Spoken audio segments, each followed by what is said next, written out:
10 ఏళ్ల బీఆర్ఎస్ పాలనలో తెలంగాణ ప్రజలకు ఏమీ చేయలేదని సీఎం రేవంత్ రెడ్డి అన్నారు. కాంగ్రెస్ ప్రభుత్వంలో అన్ని వర్గాలకు న్యాయం చేస్తామన్నారు. ఇచ్చిన హామీలన్నింటినీ నెరవేరుస్తున్నామన్నారు. మోడీ కేసీఆర్ వల్ల తెలంగాణ రాష్ట్రానికి ఏమీ ఒరగలేదన్నారు. మేడ్చల్లో పొదుపు సంఘాల మహిళలతో ముఖాముఖి నిర్వహించారు. బీఆర్ఎస్ ప్రభుత్వ తీరును ఎండగట్టే ప్రయత్నం చేశారు. ప్రభుత్వానికి సరఫరా చేసేటట్టు మంచి వ్యాపారం మీకు చెయ్యాలని చెప్పి దాని విధి విధానాలు కూడా తయారు చేయమని చెప్పిన. ఇప్పుడు మీరు లక్షాధికారులే. ఈసారి ఇందిరమ్మ రాజ్యంలో మిమ్మల్ని కోటీశ్వరులను చేసే విధంగా మీ వ్యాపారం బాగా పెరిగేటట్టు, మీరు ఆర్థికంగా నిలదొక్కునేటట్టు, ఇంట్లో ఆడబిడ్డ చేతిలో నగదు ఉంటేనే ఆ ఇల్లర్ గ్యాస్ పోయి ఆ రోజు 400కి ఇచ్చారు.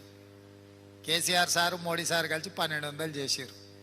కానీ మళ్ళీ సోనియా ఆడబిడ్డలకు కష్టం రావద్దని 500కే సిలిండర్ మీకు ఇచ్చేటట్టు చేసినాం. సిలిండర్ పథకం కూడా అమలైంది. 10 ఏళ్ళ మధ్యలో మిమ్మల్ని అడిగిన వాళ్ళే లేరు. నిజమా? అవునా కాదా?